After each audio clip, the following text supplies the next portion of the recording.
The nation's capital holds a lot of history. It was here in 1865 where Abraham Lincoln was shot dead from a gun wound to the head. Now, 153 years later, in the shadow of the Lincoln Memorial, these graduates from Marjory Stoneman Douglas High School and other students alike are fed up with gun violence and demand change. We got all the info right away, like as it was happening. Videos were being sent in, We just saw everything going on, so as soon as we saw it happen, that's like our place, our home. We need to go fight for what's right. A lot of critics of this movement have argued that gun violence has always been an issue and that communities, especially communities of color, have been fighting and lifting their voices for this issue for many, many years. And yet it took an event like Douglas in a white, affluent neighborhood in order for the whole world to start listening.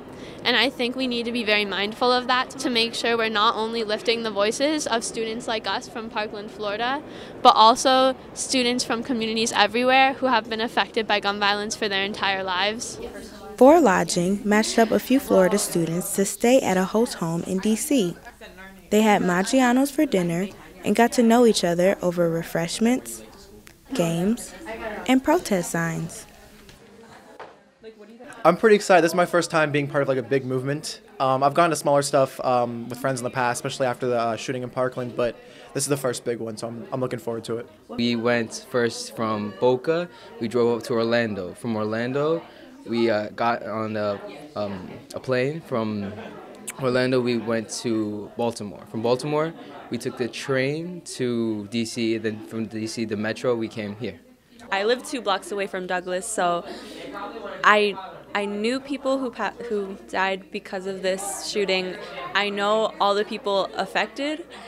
I see it as I drive out of my house every single day. Out of my neighborhood, I see the memorial with all the flowers and the names of the 17 lost. I actually dance with Jamie Guttenberg, so every time I go to dance, I see memorials for her. She lives so close to Douglas that she could hear the helicopters at night when they were flying over, and it's hard to go through something like that and feel for your community, but you can't put it on hold. So I think that a lot of this was us trying to contribute in our way, which was bringing people from our world to come contribute to the movement. These people have been in office for so long and don't do anything, and it takes a group of 18-year-olds to come together and make these changes. I know Florida, since the Douglas shooting, they already had, within 2 weeks, they had policy changes. And I just think that's crazy and just great.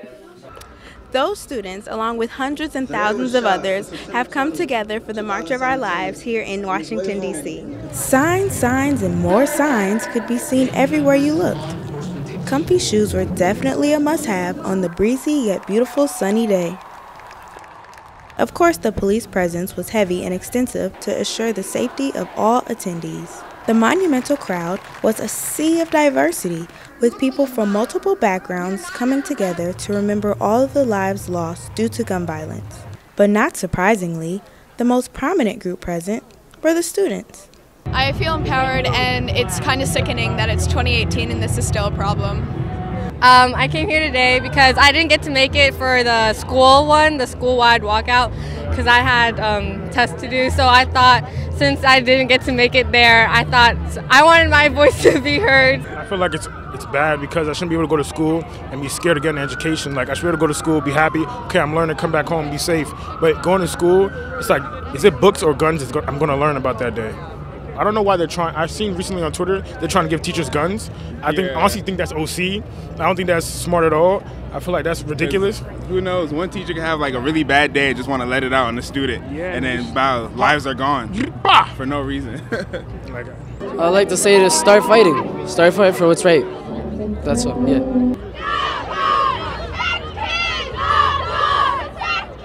Many performers, such as Demi Lovato, graced the March for Our Lives stage. And Dr. Martin Luther King Jr.'s granddaughter had everyone chanting together. Have you heard? All vaccination. These ladies live around the Newtown area and came to support the movement for gun reform. It was pretty important for me. I think personally just being able to like get together as a community and as a country and just really like show people what we want and what we think is right, which is gun control. I think it's really important. I think it sends a really powerful message because we're the next generation and people need to start listening to us. It just feels really special that I'm a part of something that's bigger than I am. The march came to an end and the signs remained high as everyone scurried out and took their last photos to remember this day. After the march, cousins Ariana and Perrier reflected on how this march wasn't the same as others. I feel like a lot of people are just really tired of seeing the same thing happen over and over again where, you know, there's a shooting and then they end up like there's no change and there's no differences that are happening. And I feel like a lot of kids, especially my age, like we're very, very scared. And I feel like it's just the right time for someone to finally do something. It's been something that, you know, people have been trying to change, something that's been, like, you know, looked at but not really dealt with. And now it's getting to the point where people are actually seeing it as an actual problem, actually putting the effort into it to change it. And that's why we're here today, too, because we're a part of this. Us being in school and us having peers that are in school as well, we care about those people too, and we're the next generation, so we got to carry on what we know to the next generation as well. It just didn't affect only black people. The school shootings didn't affect only black people, so you got people of different ethnicities, cultures, nationalities coming because, you know, it didn't affect just one group. And I feel like, you know, it shouldn't really necessarily be like that. I feel like the same thing should be for Black Lives Matter. You shouldn't have to be black just to support black people. It should be everyone who should be able to, you know, support black lives. At the corner of D and Indiana, the streets were clearing. Within the next few days, the remnants of the march would soon be gone and life would eventually resume as normal. Whether or not change comes from this march, one thing is for sure. These students have added another piece of history to Washington, D.C. For Media Milwaukee, I'm Carrie Mahone. All I want to say is that they don't really care about us.